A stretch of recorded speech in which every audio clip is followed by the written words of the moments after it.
Hello and welcome to this edition of Coffee Talk. It's episode 41, and we are getting ready for the season to start. That's going to be coming up soon. My name is Trevor Huth, and I am joined by Nate Kosher. Nate is back after a week off. He abandoned us for an episode there so he could go watch spring training, whatever that means. Very good No, reason. Nate, happy to have you back, man. Thank you. Yeah, it was pretty exciting. We kind of decided late in the game going on a spring break trip. So I have some spring training official updates that I saw with my own eyes. Excited to report on those today. Yeah, so go right ahead. What games did you see? Who'd you All right. like? Yeah, so I went to two games. I figured that was the maximum I could drag my family to slash my family would allow me to attend. So two games. First was the Giants and Guardians.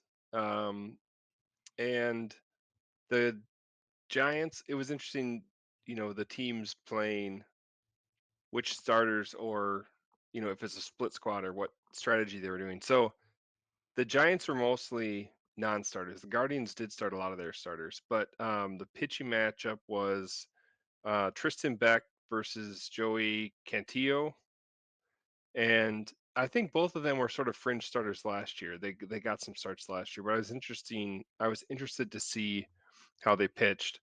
Well, the Giants ended up destroying them. Um, but basically, I put a link in our document, Trevor. But before the game, the plan was for Cantillo to try to fill up the strike zone. So he was, one of those times where they talk about something specific, the pitcher's doing that specific thing. So it's not necessarily the outcome doesn't maybe match, what they were trying to do. So if that's the strategy, it's different than they're trying to win the game or he's, working on something. Anyways, he did strike out 9 people. A couple times he looked good, but they lost 11-2, and he gave up quite a few runs. Uh, so started slow, gave up a bunch of runs. Then he locked in a little bit and was able to get some strikeouts, and he looked pretty good. He was actually someone I was curious about with drafts this year. And we'll talk more about him later, I think. But they lost. Not that it matters. Um, Also interesting, Bo Naylor hit a bomb. I think he could be a two catcher league type person, maybe moving on the threshold of a one catcher league. But our guy Emmanuel Classe had a very rough outing, which matches par for the course for me with Coffee Talk. Because when I hyped him up for Cy Young, then he collapsed in the postseason, if you recall. And now I go to see him in real life, and he allowed 3 runs on 4 hits with 1 strikeout, and he threw 27 pitches and was pulled. He didn't even finish the inning, but they put him in the middle of the game. It was not a safe situation. He was hitting 100, but he did not look great. So that was game 1. All right, so Second let's game I break went, down game one. Let's yes, break down game one. How let's talk worried are about it. you about Class A? Are you worried at Well, all? I mean, is it just spring training? I think it's just spring training. I mean, he his velocity was there. He Hmm. hit he hit 100 multiple times. Right. I think it was an unusual situation for him. They were already behind by a ton. It was, I don't remember, the fifth or sixth inning. I'm not worried about him. I think Hmm. just spring training, he wasn't maybe in his normal routine and mindset, and you know, Yeah. All little right, and rocky. just working backwards with Bo Naylor here. You say he's viable in a two catcher league. You don't like him in single catcher leagues. I think that he could. I think the potential is there. He did. He's had a nice spring training, and the power when he debuted, I thought the power is something that we got to take a look at. Hmm. Um, he hasn't quite gotten there yet, I would say, but he's still young, and I see him on like the precipice of like a 10 team, 12 team league. If you have your starting catcher locked in, he could be in that 12 to 15 range, I think. Um, we just got to see a little bit more from him before making that the case. I don't think I realized he had a 31% strikeout rate last year.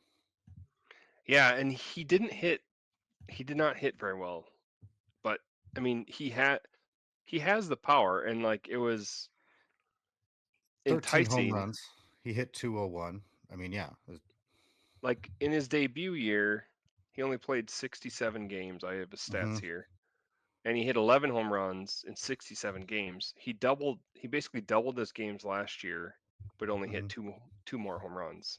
So, I still think like he's young enough and talented enough. He could be, he could be something, but um yeah, I just had kind of forgot about him because his brother had a great season, overshadowed him. Josh Naylor, of course, was traded in the offseason. But yeah, it was something to note. I thought, okay, I got to remember, see how Bo Naylor does. Yeah, absolutely. And there is another Naylor brother that's in the minor leagues right now. Fun fact. Oh, I In the didn't know athletic that. system, Miles Naylor, A shortstop. third brother. Yep, shortstop, power, strikeout issues. So, I mean, runs in the family, I guess. I But guess so. all right, and then the last name you mentioned, Joey Cantillo, and that means it is time for everyone's favorite game. Let's pull a random question on Nate that I'm just coming up Oh, with in the moment. all right, here we go. What was Joey Cantillo's original organization? You know, I always default to Tigers with these, but I got to think about who did the Guardians make a big trade with? Probably wouldn't be the Tigers. They don't really Nope, trade a whole lot. not in the division.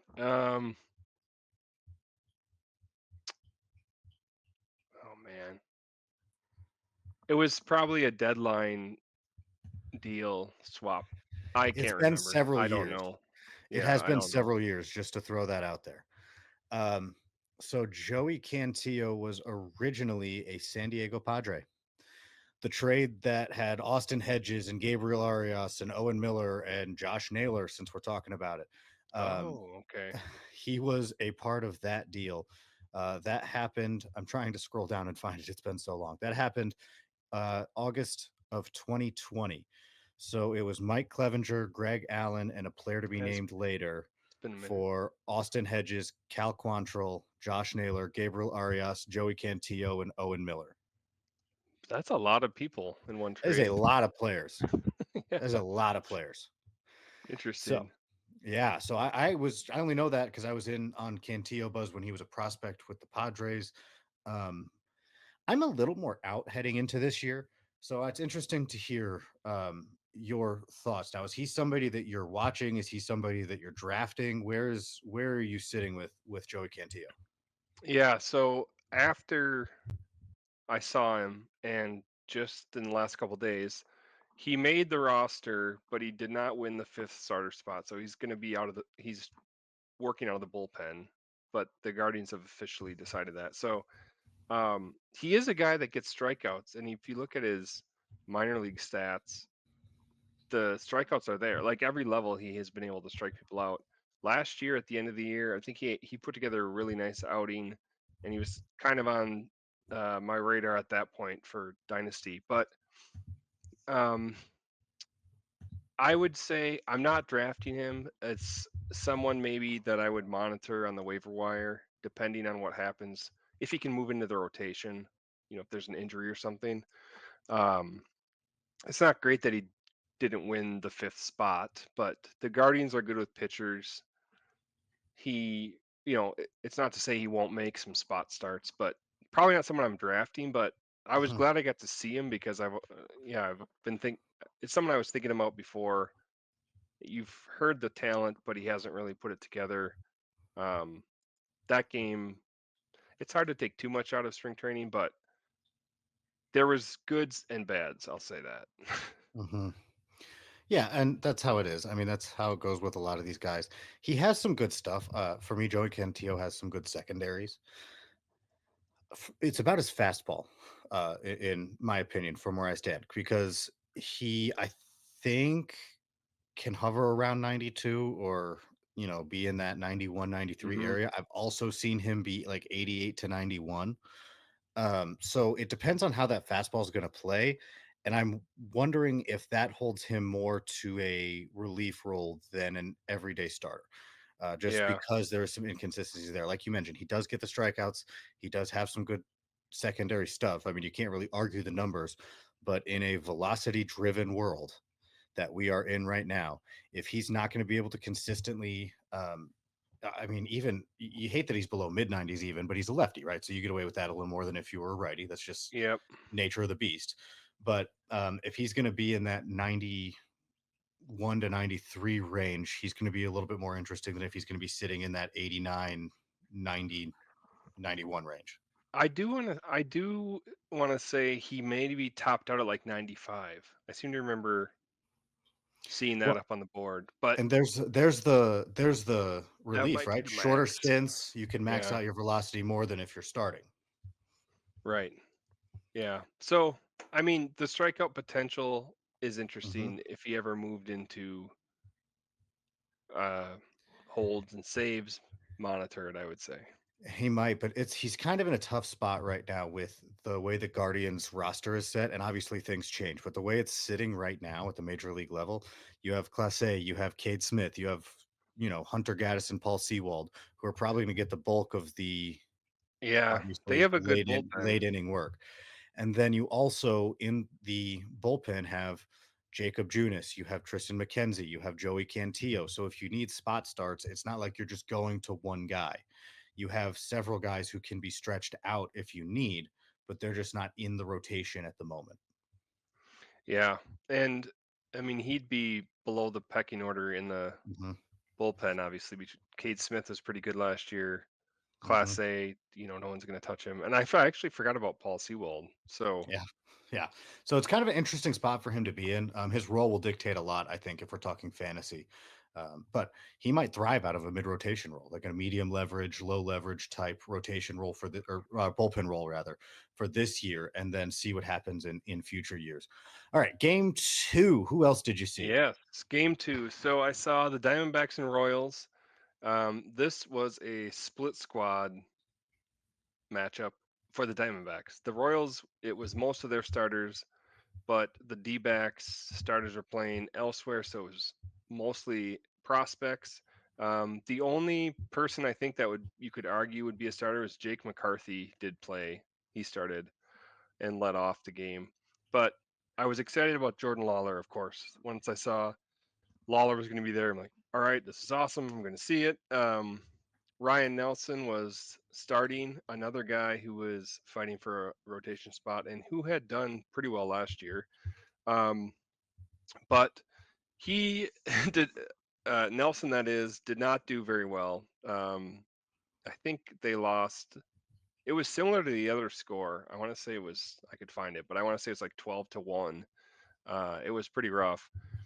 Um, but Lawler uh, made a boneheaded mistake, Trevor, and it made me lose a little faith in him. So he was playing at third. So they're trying him at third, Hmm. right? And I think we've talked about that before with shortstop and just trying to get him onto the field. Suarez is a starter at third, but I think they're just trying to get him where they can. So um, the Royals hit one into the outfield, and one run, I think it was a double. One run had scored. The outfielder throws it in, just kind of reacting, cut it off at third, cut the runner off coming from second. Hmm. And Lawler's nowhere to be found. Third base just completely open. The ball rolls through, and the Royals score another run. And it was clear he should have been covering third. I don't know what he was doing. I should see if I can find a replay. He must have moved towards second or moved into the outfield maybe to I don't know what he was doing, but left it way wide open. Huge mistake. Everyone was like, it was apparent. People were like, what's going on? Didn't love that um, because I thought maybe third base down the road could be a home for him. And once again, it's only spring training, but it seemed like a pretty boneheaded mistake. Like in high school, it was like one of those moves where in football in the NFL they jump off sides and you're like, well, that's an a high schooler mistake to jump off sides, that sort of thing. Mhm. So I didn't love that. It was cool to see him play. He didn't do much with his bat either. So that's my Lawler report. Keep in Big mind he defensive gaff. has 7 games at third base as a professional, 1 in 2023 and then 6 in 2024. That's fair. That is fair. I Um, mean, not saying anything, but also inexperience is something. right. Yes. Obviously, it's not his natural position, and he is inexperienced. But I guess the hype and the prospect prestige, I was hoping Mhm. it was going to be amazing. But yeah, hey, mistakes happen. But I did also see Demetrio Chrysantes, which I didn't think he was going to be playing. Big Um, fan, by the way, big yeah, fan. I knew you loved him, and Mhm. it's hard to figure out who's even in the dugout with the split squad. I didn't have a program or anything, and you just see all these guys. And there was tons of people I didn't even recognize, but he eventually came out and took over. And I was like, oh, all right, good, you know, this is exciting. So he made a nice defensive play, and he smoked a hit hard, like an infield laser that someone just outstretched and caught it. But he hit the ball hard, sounded good off the bat. It was a couple of slick defensive plays, and I don't even think he's not someone who's going to sniff the big leagues this year. No, Um, Maybe not even next year. But no. it was awesome to see him play because I think I knew you liked him. You talked about him before. Um, Kind of a average, overpower type, but a good hitter, and he did everything to back up what we've talked about. Mhm. And yeah, So he looked 20 really years good. old, you're looking for him in high A this year. Maybe if he excels, he might see double A by the end of the year and then be on a path where he's double A, maybe triple A the following year. But I mean, anything happens once you reach the double A, triple A level. But Right. yeah, really good contact skills, covers the zone very well from everything I've been able to see. And just does things that you don't think a young guy should be able to do in terms of making contact, in terms of driving the ball, going with the pitch, not being afraid to use the whole field. And usually, if a player has good hands at the plate, which could mean many things, then I'm going to be super interested. And Croissantes, from everything I can tell, has good hands at the plate, and so I'm a fan. I like you mentioned, and I think I believe in the contact skills. But again, he is not MLB relevant for another couple of years. No. Was there anybody else? I think you mentioned Ryan Nelson as well. Yeah. So Ryan Nelson, just because I'm a Diamondbacks fan, I was obviously Hmm. interested in him. Um, he had a rough outing. I found the box scores: 3 innings, 11 hits, 8 earned runs, one strikeout, which is rough. And he was auditioning for the fifth rotation spot, which now I I think, mean, kind of. right. Was there And, really an audition for well, that spot? they supposedly the fifth spot was open between him and Brandon Fott and Jordan Montgomery. Supposedly, I think Fott Interesting. was expected to be the one, but Well, I don't so know if they've actually announced it. But when I'm reading, it sounds like it's going to be him. So the way it looks right now on roster resource, which obviously isn't the final word on anything, but um, Yeah, what do they have there? they have Gallon as the number one, Merrill Kelly at two, Brandon Fott at three, Eduardo Rodriguez four, and Corbin Burns five, with Jordan Montgomery and Ryan Nelson in the bullpen as long relief and middle inning guy. Yeah, I mean that is kind of like the other situation with the Guardians, where he could be someone who starts later on. I mean, Hmm. the Diamondbacks didn't think they were going to get Corbin Burns, so that shook up the Right. whole picture. And Darn. no, yeah, right. Dang it. They're still kicking themselves, I'm sure. Yeah, shoot, we have to fit Burns into our We have rotation. But we have this guy now. I w- I was gonna say Justin Martinez did make an appearance as advertised through Absolute Gas. I saw 103. I remember specifically for him, he hit 103. After his And extension, did he just like throw money into the crowd too? I didn't get any money, unfortunately. Oh, well, Unfortunately not. But I think he's definitely in the closer mix. They've they've been kind of coy about, I guess, the roster decisions because they said, mhm, well, Martinez could get save chances, Ginkel could get save chances, um, Puck probably. Puck as well. But yeah, he was as good as advertised. And then for the Royals, I said it was mostly the starters. So it was cool. I'd never seen Bobby Witt play, Mhm. Vinny P, Sal Perez, who is a huge dude in real life, Salvador Perez.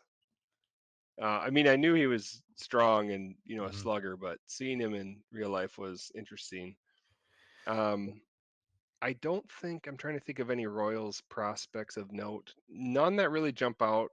Although, There's let's not a whole see. lot of like battles going on for their No, roster. there's I not. mean, the bench spot they were trying to figure out probably between uh, Nick Lofton and a couple other guys. I only know Nick Lofton because I have him on my 30-team keeper league, hoping he's going to make the team. He Um, did play. yeah, Yeah, I remember seeing him. Oh, and Biggio. Remember Kevin Biggio? Uh, Biggio was in that race. So yeah. was I want to say Harold Castro. Harold and Willie Castro both on the Tigers at the same time. It was one of the Castros. I just can't remember if it was Harold or Willie. I can't. I'm getting them confused. So nothing that exciting from them. Yeah. Jonathan India had a good game. Witt went Hmm. deep. Of course. Yeah, and so they were pretty much playing I got starters. Wit. I did one redraft league with who's in a league run by pitcher list writer Carson Picard, and I got Wit third pick, and I was elated. Oh Love it. yeah, that Love getting Wit third overall. nice. And just shameless promotion here. When Justin Martinez signed his 5-year extension, I pretty much said that this year that looks like closer by committee because you have AJ Puck. I didn't mention Ginkle, but that's could be Ginkle as you mentioned. But what they're saying, I think, is that Justin Martinez is the closer of the future. So by next year, it could be his job and solely his job.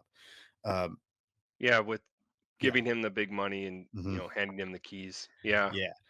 So with that, we are going to take a quick timeout right now. We return. We are going to jump into drafting pitchers. Last week with Scott Chu was drafting hitters. We're going to talk about some pitchers that are on our radar, some things going on there. But right now, we appreciate you listening. Quick timeout here on Coffee Talk, part of the Pitcher List Podcast Network. And welcome back to Coffee Talk on the Pitcherless Podcast Network. My name is Trevor Huth. I am joined, of course, by Nate Kosher. We just heard about Nate's spring training excursion. Episode name right there, maybe. Nate's spring training excursion. But what we are going to talk about now is drafting pitchers. We got some good insight from Scott Chu last week. Now we have Nate back, of course, and we want to do the other side of this, right? Pitchers are just as important and even harder to draft because there's no such thing as a pitching prospect, and pitchers get hurt, as we've seen. And any Yeah, plan you have for pitchers is going to be thrown out the window in about 5 minutes. So that is that's certainly true. something that we need to follow along with and definitely talk about. With that being said, Nate, Yes. are, So is there any pitcher? Let's just start here. Is there any pitcher that stands out to you as somebody who I am going after and I want them on my team? um and and in our coffee talk range of people, right? I guess if you'd like to, sure. Or in general. Should we start Anyone, big? Should we start big? anyone. I was thinking anyone, Okay. right? The reverse pyramid. We'll start big and then we'll get There we more go. in depth as time goes. We're getting deep here. Um yeah, well, I know we've talked about him a ton, but I think I want as much Garrett Crochet stock as I can get this year. Mhm. I mean, I think he's going to have a huge year. Absolute stud. Excited to see what he can do. Um,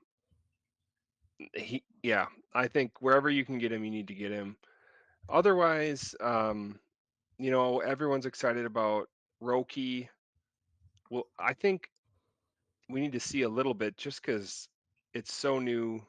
He's on the new team. He's in a new league. I don't know if you saw his debut in the Japan games, but he had a little trouble with control. I think he had 5 walks, and he'll figure it out, I'm sure. But that's the big name. I don't think I'm quite as excited about him as some of these other people Mhm. um, above him. Um, yeah, I guess Crochet is the big one. Obviously, Scooble, if you could get him. Zach Wheeler is So sort of get good pitchers is the message yeah. from Nate here. Absolutely. Zach Wheeler, I think, gets overlooked a bit because he's boring.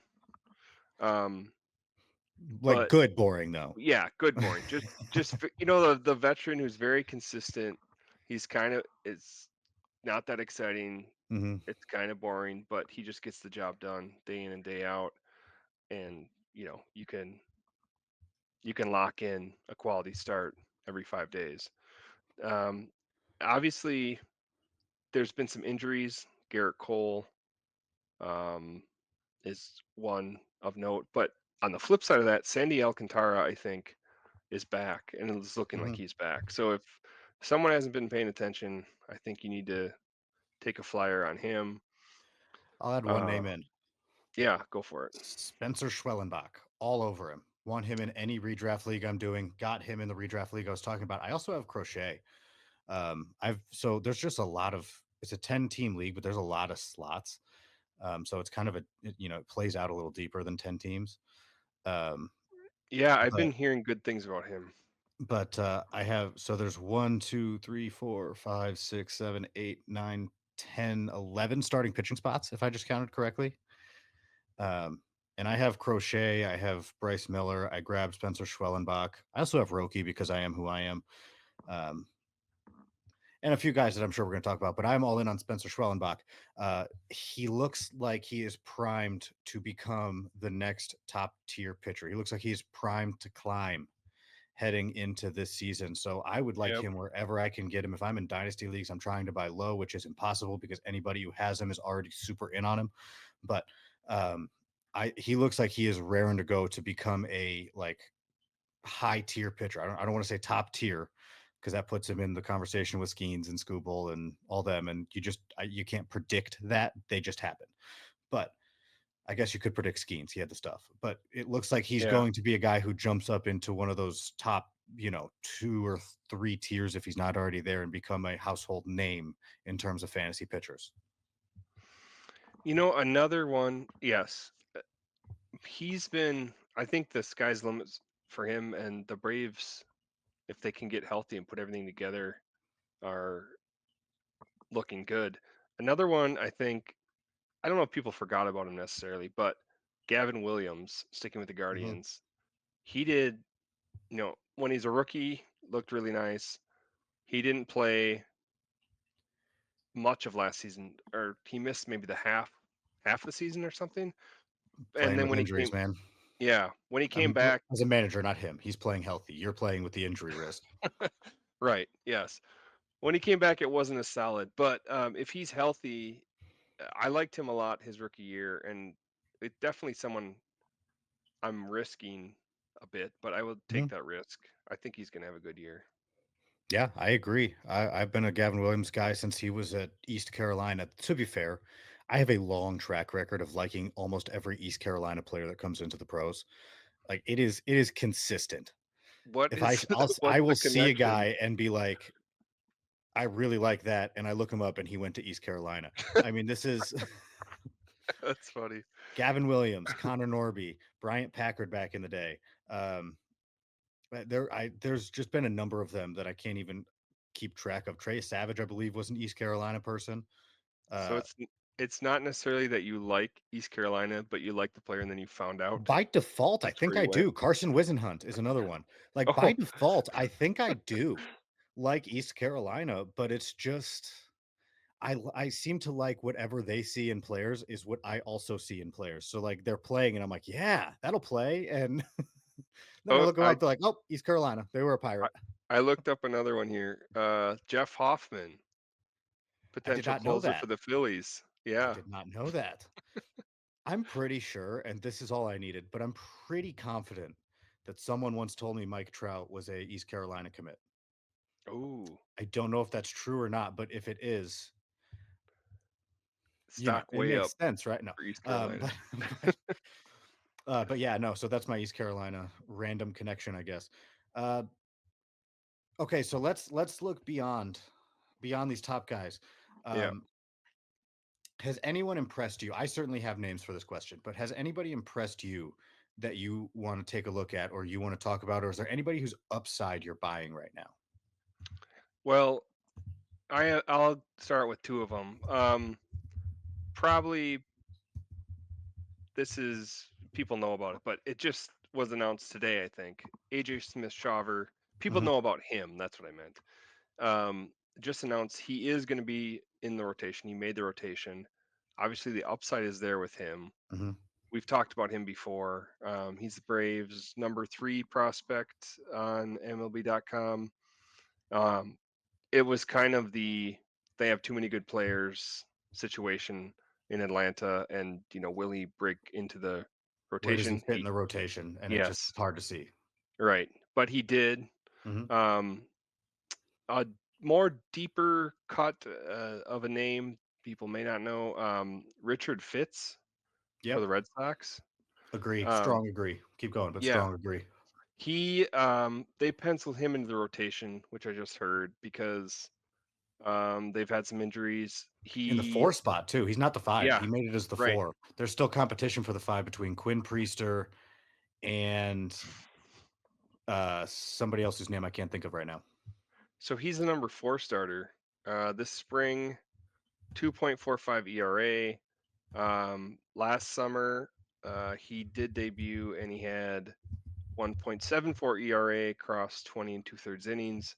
Um, that's someone you could wait to pick. He's not going to be among the top names. I think you'd Hmm. wait, but the upside is there.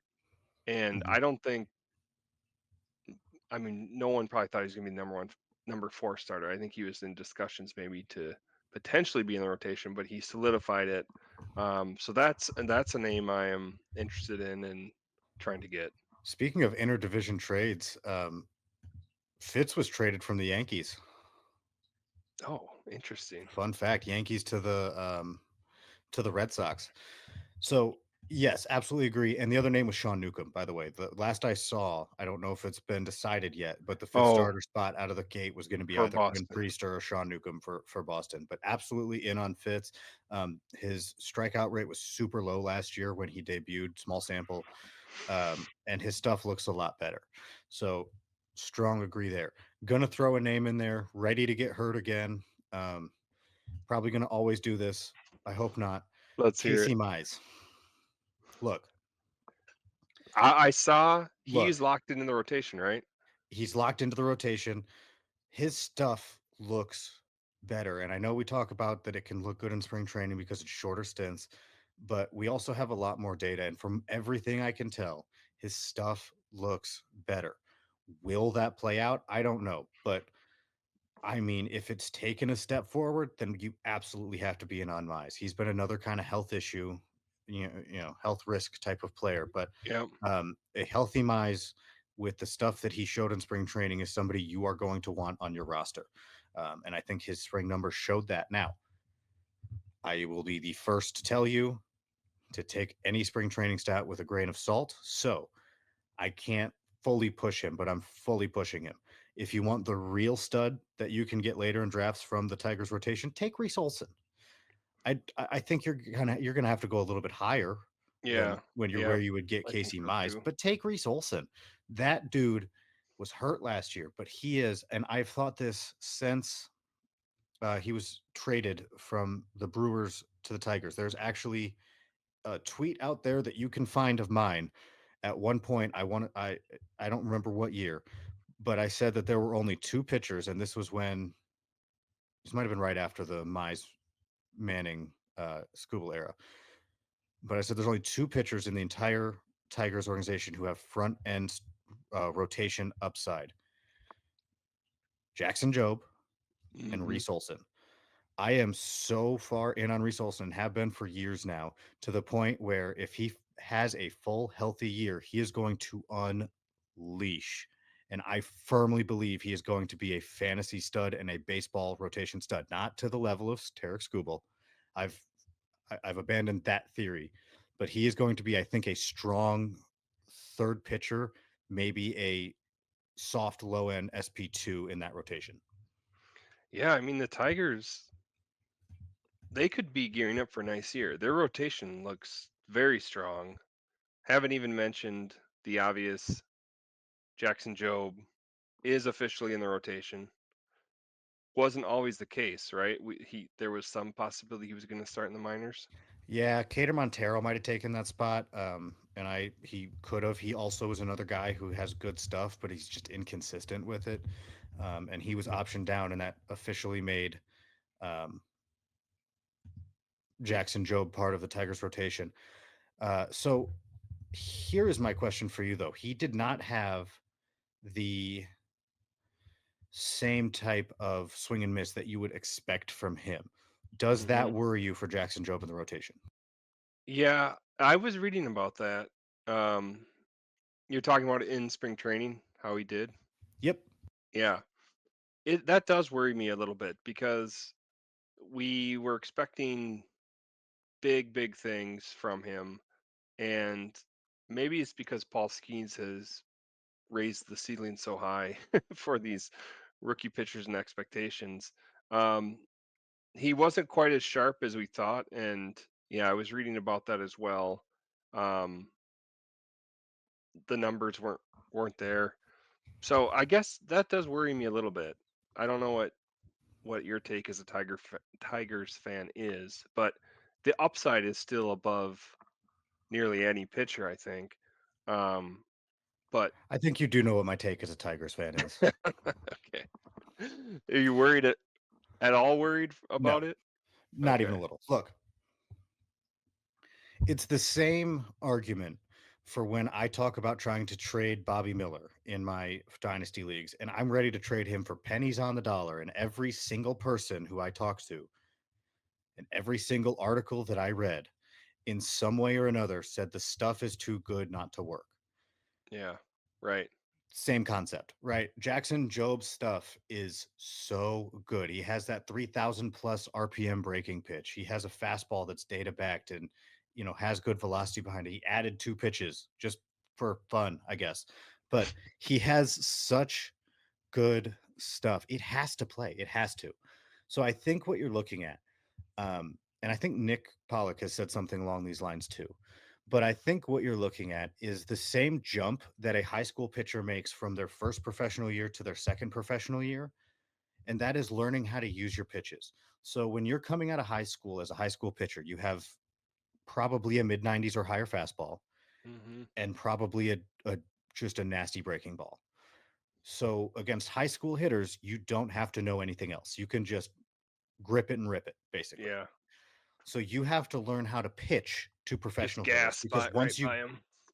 once you get to the professional ranks, you have college hitters who can hit gas and a nasty breaking ball, right? You need some more finesse in order for you to be good. Jackson Job struggled early on in his first professional season. All of a sudden, he starts to take off. It's the same jump. MLB hitters are a different breed. They are good. They are better than good. Even the bad ones are better than good, Yeah. right? Even the bad MLB hitters who you're like, this dude sucks, is an elite hitter in one way or another. Right. So what Jackson Job has to do is learn how to play against that. He has the stuff to do it. He has excellent guidance with Chris Fetter as the pitching coach, who has done phenomenal things with the organization. He has a guy like Tarek Skubal. He has a guy like Jack Flaherty, guys who have had success at the level. There, there is everything there for him to succeed. And so what you're looking at is, okay, instead of, how do I tweak my pitch usage? How do I tweak my approach to hitters so I can be successful? He absolutely has the stuff to do it. Also, spring training is weird. So I'm not worried about the low whiff rate. I know it seems worrisome, especially because he's his top prospect and he has the loud stuff, but I think Hmm. there's an element of learning how to use it against the best hitters in the world rather than just learning how to use it against really, really good professional hitters. Yeah, I mean, you're right. And most of, if not all of these guys we're talking about are very young, Mhm. still figuring things out in their career, especially a young pitcher. There is a big learning curve, even if you're excellent. So yeah, I mean, I would still draft Job over anyone in the Tigers rotation. Well, maybe not Skubal, maybe not Olson, but over Casey Mize and um, Jack Flaherty. Jack Flaherty. That's the other one. Thank you. I think I'd take Flaherty over Job. I'm Just, gonna be just honest. based with I last year's well, I success, guess I guess and it depends where the ADPs are. I would definitely follow the ADPs, but I don't know. I feel like Flaherty was pretty good. I mean, it's a good in problem to a have. redraft league, I'm taking the established starter over the I'm not. I'm sorry. I'm not. But I would advise you to take the established Right. starter over the question mark. Just Okay. because you kind of know what you can get versus you're playing with upside because rookies struggle even if they're really good. I looked up NFC ADP. Hmm. Flaherty 145. He's the 52nd overall pitcher. Job comes in at the 98th overall pitcher at 261. Uh, one above him, Reese Olson. So that's interesting. So there you go, right? That But seems low for Olson, doesn't it? not really. I mean, injuries last Oh, year and um, relievers are mixed into this list, so that's a little misleading. yeah, I mean, still, he was hurt last year. He hasn't fully Yeah, broken out, but he has the traits too, and I believe he will. I also very firmly believe, Nate, that we're going to take a quick time out right now. When we come back, we're going to talk let's some do it. more pitchers and where to draft them. This is, of course, Coffee Talk, part of the Pitcherless Podcast Network. And welcome back to Coffee Talk on the Pitcherless Podcast Network. My name is Trevor Huth, of course, joined by Nate Kosher. We're talking pitchers today, everyone's favorite, at least here at Pitcher List. We are, I don't know, paid to say that. I don't have to say that. Who knows? It's an unwritten rule. It's like an unwritten rule of baseball. So, what we want to dive into right now, we actually just talked about a couple of them in Reese Olson and Jackson Job, but pitchers beyond ADP 250. That's how we're going to close out today's show, Nate. Um, Now, I don't know how much you have looked into this, but are there any pitchers beyond this ADP that you are locked into? Yes. And this is a mix of excitement for prospects and then old standbys who could be something. So, um, on this list, Kumar Rocker, who also has had a bad spring, Hmm. he has an ADP of 302. We've talked about him enough, and he's shown enough that is someone who should be on your radar. And Did you see his most recent spring training outing? So sorry to just jump in here, but I have you seen any of it? I didn't see his latest one, no. Oh And my I gosh. haven't. I was gonna So ask you if you'd you keep heard the talking. decision on him. I have not, but you keep talking. I'm going to find and send you the compilation of his 8 strikeouts over 4.1 innings, I think. And I want you to watch them and live react on our podcast because Okay. dude. So I will wait for that. But what I was gonna say is, his numbers hadn't been great, and Leiter actually, Jack Leiter, that is, his numbers were better. But both of these guys are big names. Someone we're watching. I still think Rocker is the one to draft. Um, and as I said, he's around. Let's see, he's 302. So upside is there. I would get your established starters first. Then as you move into, okay, am I going for upside or boringness like the Zach Wheelers, mid-range people who not as good as Zach Wheeler, but you know what I'm trying to say. Mhm. Rocker's one of those who's going to have high upside, high strikeouts, um, could have a big year. Let's see. Okay, I I just got your agree. text. I agree. I just sent it to him, and this is a compilation of the 8 strikeouts that he got. It's nuts. Look specifically at the hitters. Oh, this is where I was. Sorry, I'm distracted. I saw Surprise Arizona. So the Royals and Rangers share a stadium. Mhm. So that's where I saw the game. Okay, now I'm So gonna watch the hitters. okay. So the thing with Rocker and the thing with Leiter, they both should have rotation spots, it seems like, with the Rangers. Leiter hit 100 on 4 consecutive pitches, topped out at 101, and it seems like his stuff has taken a step forward. He was a stuff demon at Vandy, and then it seemed like it kind of backed up once he made the pros. Um, and Rocker, the thing with him is that he just where's his full season? Yeah. Where is Rocker's full season, right? So you're worried about longevity. Sorry, I'm laughing because you're laughing at these hitters as they're trying to hit Kumar Rocker. But you're worried about longevity with him, and that's been my main thing. I'm still going after him, absolutely. But can he do a full season? Right. So Yeah. what What's Nate's the full watching workload? currently, just to throw this out there, and I talked about this on First Pitch Podcast, which if you have not listened to, I do weekends now on First Pitch Podcast, a daily morning podcast. During the Check it week, out. you'll hear Jake Crumpler. Make sure to check that out. Again, I'm on Friday, Saturday, Sunday, and Jake Crumpler does Monday through Thursday. It's like 15, 20 minutes. We drop it every morning. Anyway, when the night that this happened, I was explaining on that podcast I saw, I think, 2 of the 8 swings where a hitter wasn't on a knee, a hitter wasn't backing out, a hitter didn't look foolish. Yeah. I was just gonna the one I laughed at, the very last strikeout, the guy, I don't know who it is, actually looks like he's golfing. His bat Yeah, comes so low, and it's such an ugly swing, and his knee's yeah, practically in the ground. Nasty, nasty stuff. yeah. But Yeah. again, where is his longevity, right? So that's your big question with Kumar Rockers. He hasn't really thrown a full season, but he has absolutely great stuff. And of course, he's going to forever be bugged by the fact that he didn't sign with the Mets in the first round because of his shoulder thing. He had to take this time off, Yeah. and so there were medical questions from the jump. But he has thrown no more than 36 innings in a season, and that was last year. Yeah, that's not much of a track record. Mhm. Uh, you see the flashes of stuff though, and it's like you think about what that could be, and it's just very intriguing. Yeah. Another guy that I mentioned on First Pitch Podcast, just to transition here to another pitcher, we'll stay in the state of Texas though. Hayden Wesneski. He is Yes. currently going ADP about 433. He is locked into, at least for right now, until maybe injuries pitchers come back, but it looks like a few other guys are going to be out longer than they think. But he's currently locked in their rotation, number 5 starter. It was kind of known he was going to get that job all spring.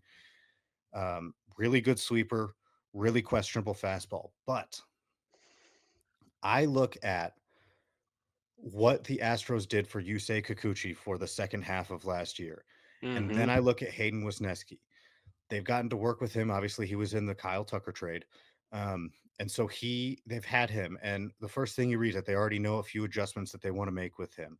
Like his spring numbers aren't great, so I might eat crow here, but I really think that with the Astros' help and with the Astros' track record of helping pitchers, that Wisniewski can take a fairly large step forward and be a better return on investment than 433 ADP.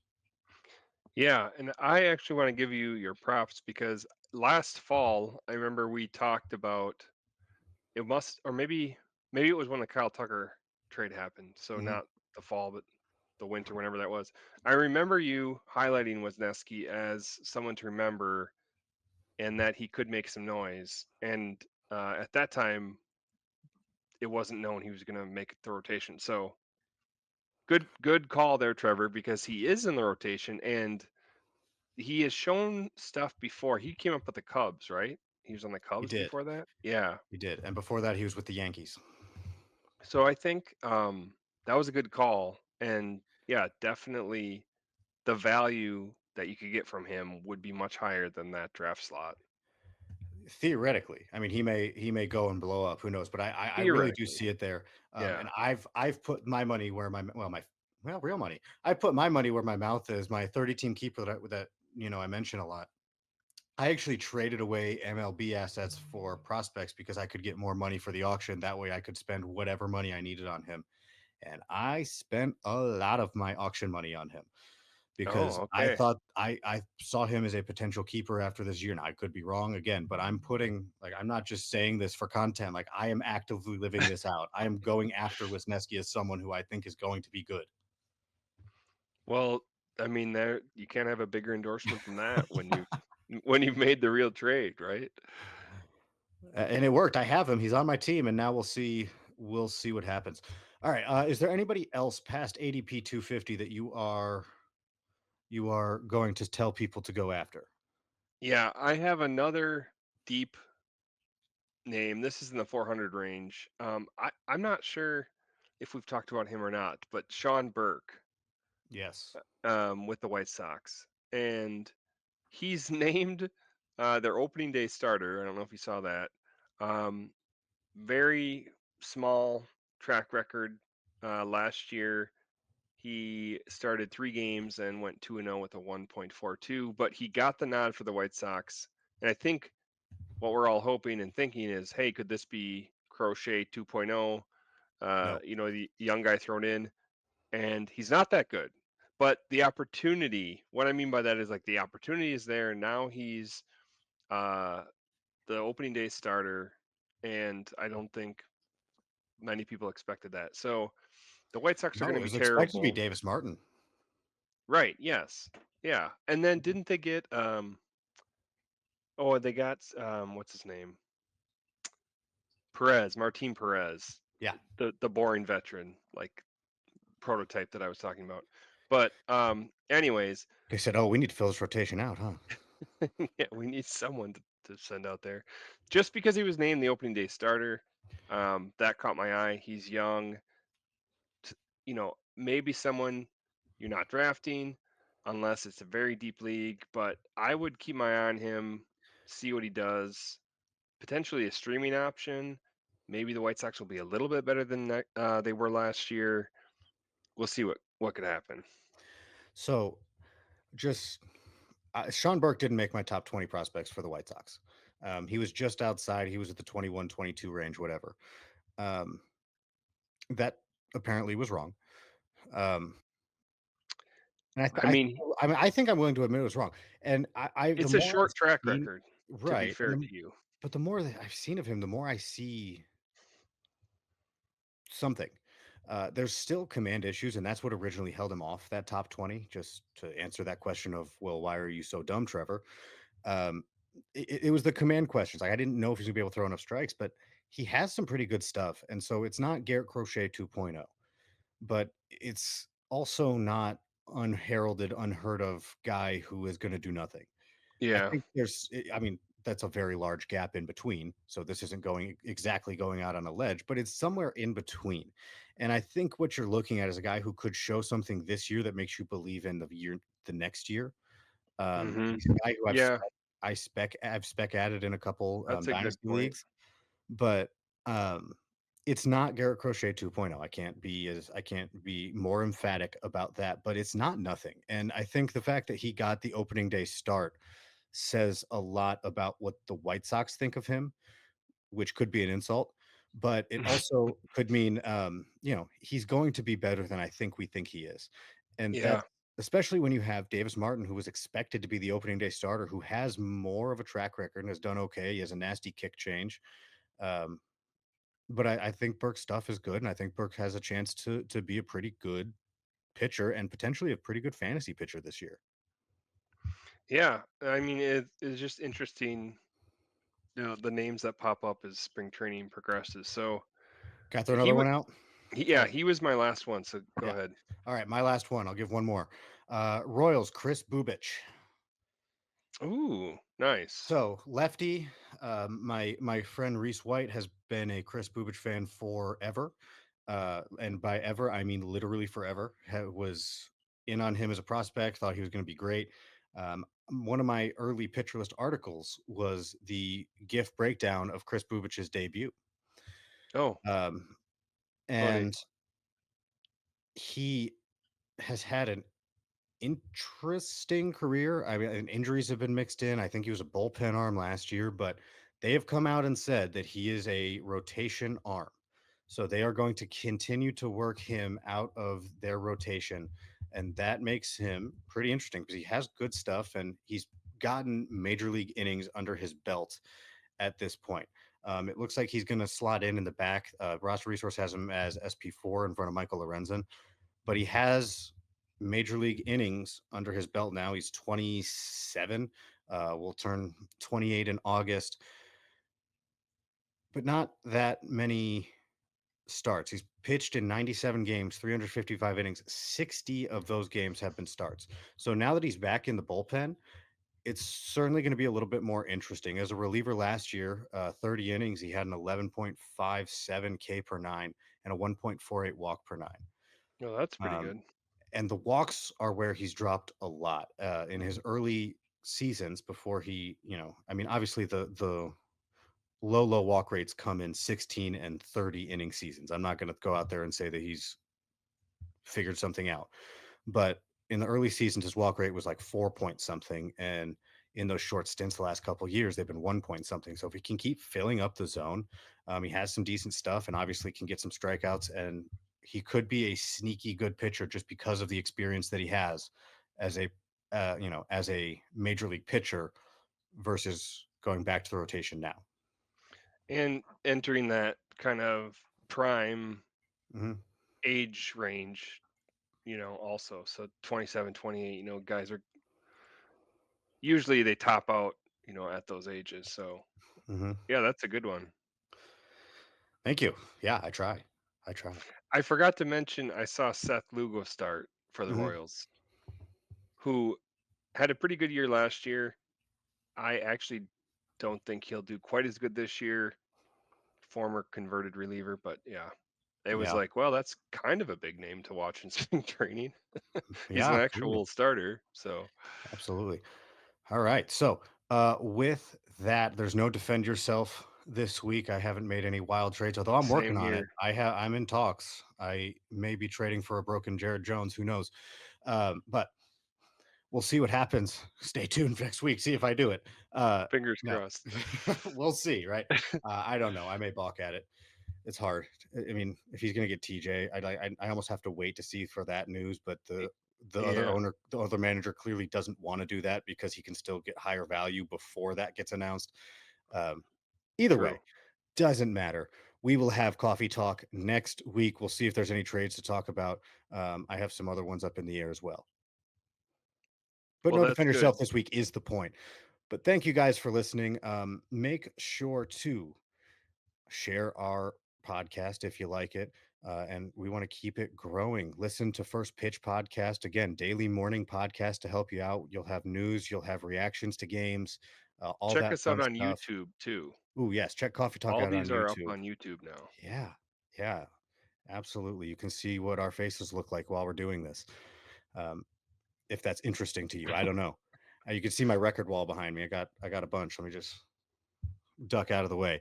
Anyway, Yeah. appreciate you guys listening. I don't think we can stretch this thing out anymore. We'll be back next week. This has been episode 41 of Coffee Talk on the Pitcher List Podcast Network.